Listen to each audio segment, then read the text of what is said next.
Hello बच्चों, कैसे हैं आप सब। Welcome to my channel learn with fun. तो चलिए आगे नेक्स्ट क्वेश्चन से हम लोग स्टार्ट करते हैं। हम लोग का क्या चल रहा था, हम लोगों ने नरेश और नाव्या वाला एक क्वेश्चन कर लिया था आपके एनसीईआरटी का, और उसके बाद के 2-3 क्वेश्चन और सॉल्व कर लिए थे। अब आगे आज 1-2 क्वेश्चन और देखते हैं, है ना, जितने भी हो जाएंगे। तो नेक्स्ट है, इसमें ऑलरेडी एक आपको टेबल गिवन है एनसीईआरटी में ही, ठीक है। क्या कह रहा है इसमें, देखिए कह रहा है Sushri and Sandhya asked her student. कोई 2 टीचर हैं, है ना, सुश्री संध्या आस्क्ड हर स्टूडेंट, या एक ही टीचर है, उसका नाम है सुश्री संध्या, मुझे लगा 2 लोग हैं। About the size of the shoe they wear, she noted the data on the board.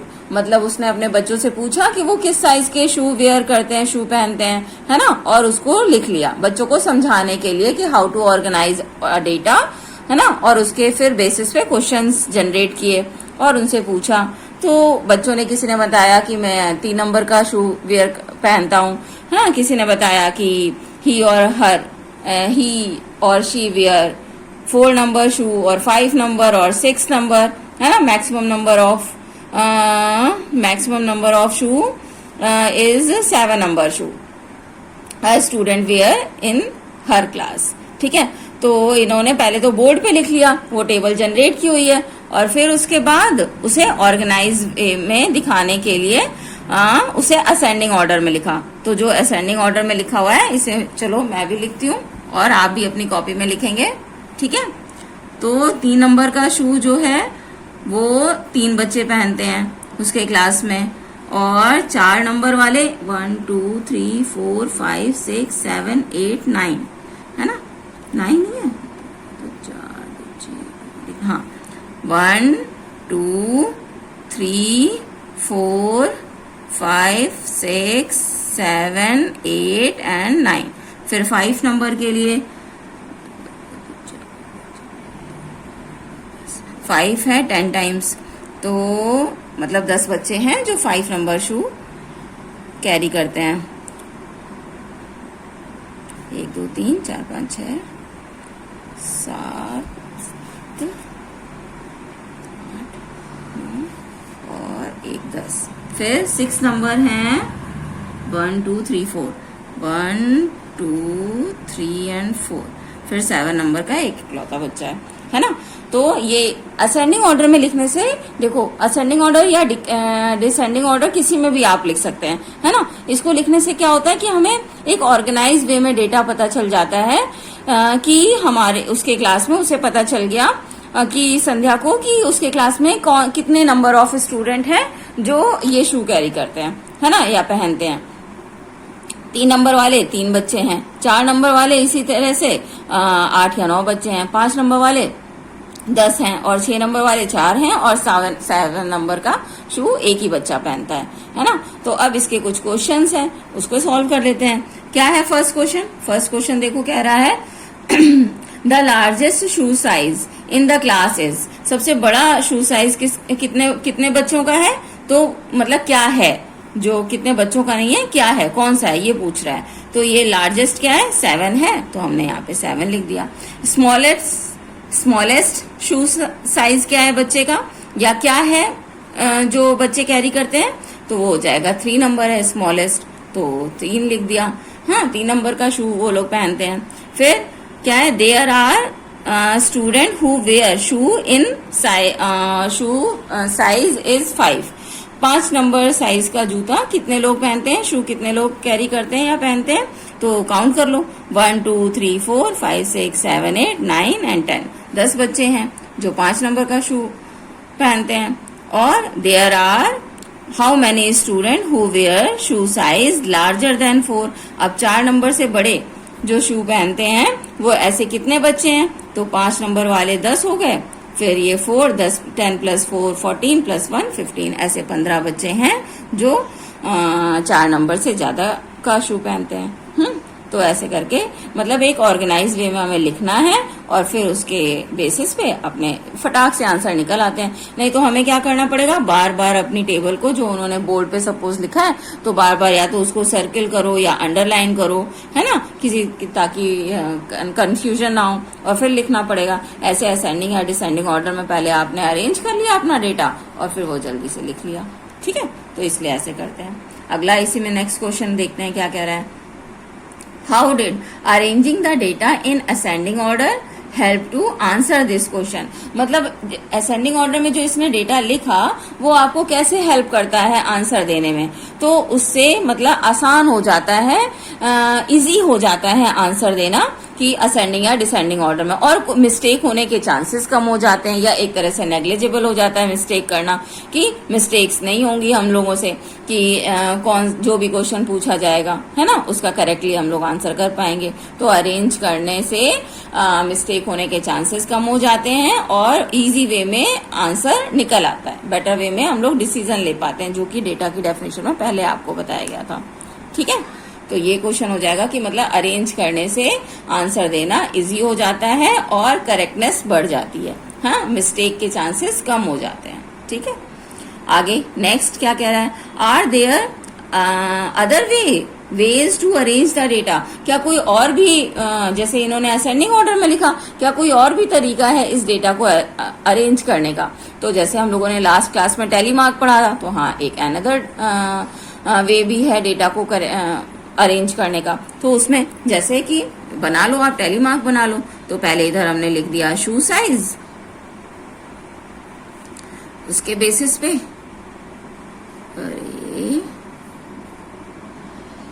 एक टेबल बन जाएगी और एक ले लिया हमने टेलीमार्क।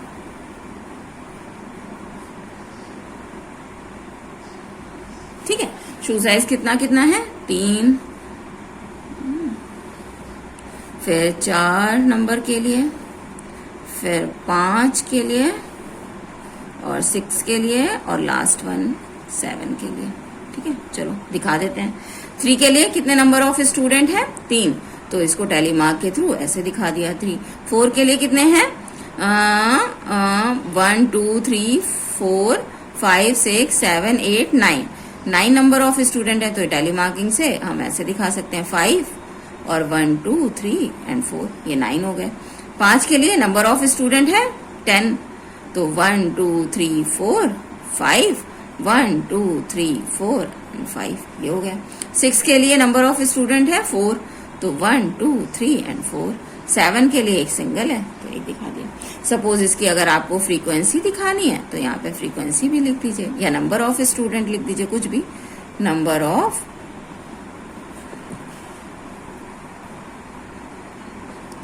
नंबर में भी लिख सकते हैं। तो 3 ये हो गए, और ये हैं कितने, 9, और ये हैं 10, और ये हैं 4, और ये सिंगल 1, है ना। ये एक अनदर मेथड हो सकता है। मतलब हम लोगों ने अरेंज असेंडिंग ऑर्डर में ना करके ऐसे टेलीमार्क के थ्रू अरेंज कर दिया, तो ये भी आप दिखा सकते हैं। ठीक है, आगे देखते हैं नेक्स्ट। इसी तरीके से एक नेक्स्ट इन्होंने एग्जाम्पल ऐसे लिखा हुआ है कि right the name of a few trees you see around when you observe the tree on the way from your home to school while walking, और record the data and fill the following table। जैसे मतलब आप अपने आसपास की locality में देखिए कि आपके यहाँ आसपास में कितने तरह के कौन कौन से पेड़ हैं, ट्रीज लगे हुए हैं। तो जैसे मैं एग्जाम्पल लूँ तो पीपल, बरगद, नीम, है ना, और अमरूद का लगा हुआ है, और जामुन का 1-2 जगह लगा हुआ है ना। इस तरीके से काफी सारे पेड़ लगे हुए हैं, और फिर उनको आपको बता देना है कि आपको अपने स्कूल जाते समय रास्ते में कौन से पेड़ दिखते हैं, है ना, या कितने दिखते हैं। जैसे पीपल के पेड़ सपोज आपको 3 दिख जाते हैं, जामुन का 1 दिख जाता है, अमरूद के 4 दिख जाते हैं, है ना, और कौन सा कहा था, बरगद के 5 दिख जाते हैं, है ना। तो बस वो फ्रीक्वेंसी दिखा करके ऐसे आप लोग करेंगे इस क्वेश्चन को। ठीक है, बस केवल उसमें इसी तरीके से टेलीमार्किंग के थ्रू भी दिखा सकते हैं और असेंडिंग ऑर्डर में जनरेट करके भी दिखा सकते हैं। तो ये आपका काम है, इसी तरीके से है। अब नेक्स्ट टॉपिक इसमें आपका आता है पिक्टोग्राफ। पिक्टोग्राफ क्या होता है, तो जैसे लास्ट में भी बताया था, पता नहीं बताया था या नहीं, लेकिन चलो फिर से देख लेते हैं पिक्टोग्राफ। पिक्टोग्राफ क्या होता है? किसी भी डेटा को किसी विजुअल फॉर्म में दिखाना।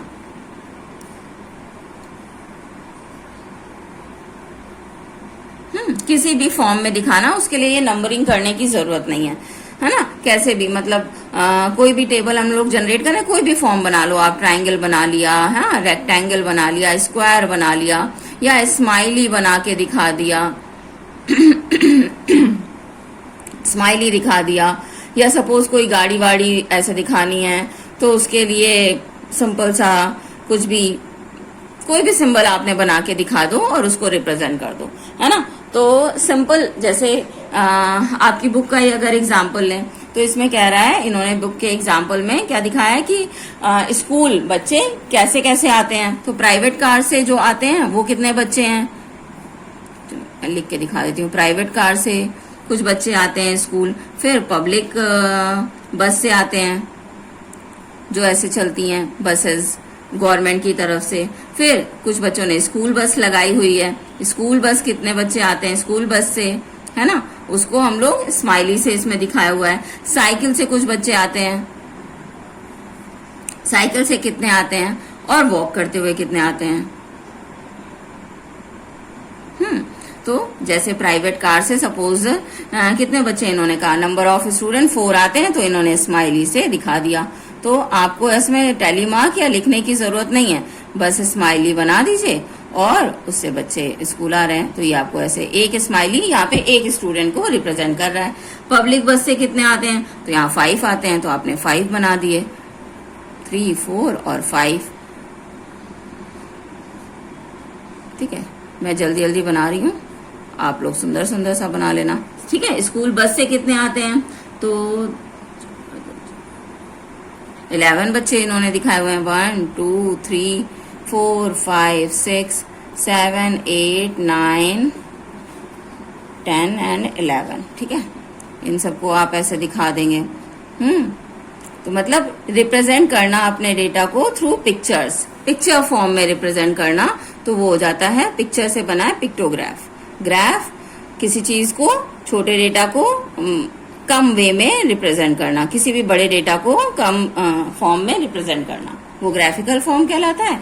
और यहाँ पिक्चर वाइज हम लोग रिप्रेजेंट कर रहे हैं, तो ये पिक्टोग्राफ कहलाएगा। ठीक है, साइकिल से कितने बच्चे स्कूल आते हैं, तो 3 आते हैं, तो 3 हमने स्माइलीज बना दिए।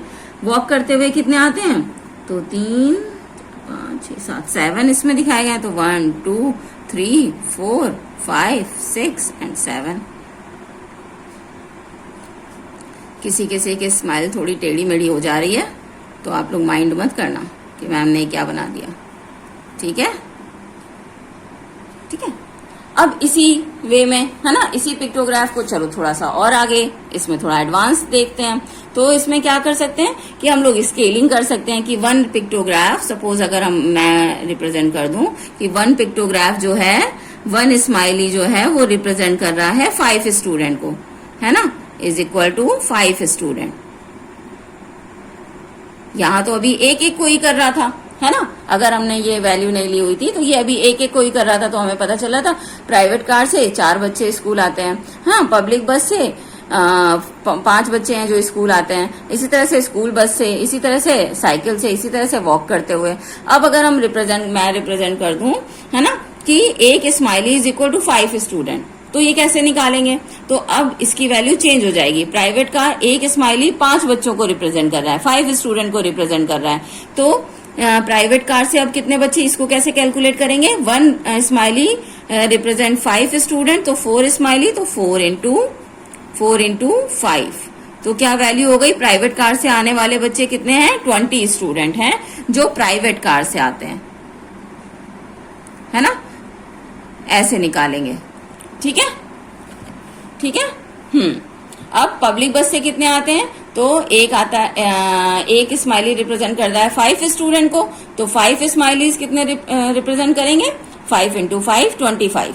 तो स्कूल पब्लिक बस से कितने बच्चे स्कूल आते हैं, तो यहाँ पे आंसर आ जाएगा 25। ठीक है, इसी तरह से स्कूल बस से कितने आते हैं, तो 5 इंटू 11। साइकिल से कितने आते हैं, 5 इंटू 3। वॉक करते हुए कितने आते हैं, तो 5 इंटू 7, कितने हैं, 1, 2, 3, 4, 5, 6, 7, हाँ 7। ठीक है, अब इसी में से कुछ और भी क्वेश्चन जनरेट हो जाएंगे कि इतने how many student come school to school bus कितने बच्चे आते हैं, या मैक्सिमम नंबर ऑफ स्टूडेंट किस व्हीकल से स्कूल आते हैं, है ना, किस व्हीकल से smallest number of student school आते हैं, तो साइकिल हम लोग दिखाएंगे, है ना। या फिर पूछ लिया जाए पब्लिक बस और स्कूल बस से नंबर कितने, how many student come school with public बस एंड स्कूल बस, तो इसके नंबर ऑफ स्टूडेंट निकालेंगे, इससे नंबर ऑफ स्टूडेंट निकालेंगे, दोनों को ऐड करके बता देंगे। ठीक है, समझ आ रहा है। तो ये हो गया आपका पिक्टोग्राफ के थ्रू रिप्रेजेंटेशन ऑफ डेटा। ठीक है, ऐसे भी रिप्रेजेंट करते हैं। ठीक है, तो इससे रिलेटेड, पिक्टोग्राफ से रिलेटेड जितने भी क्वेश्चन होंगे आप लोग करेंगे। ठीक है, आगे हम लोग मिलते हैं नेक्स्ट वीडियो में। करिएगा क्वेश्चन इसके, और जो ना है तो फिर कमेंट में मुझे बताइएगा। Okay then, bye.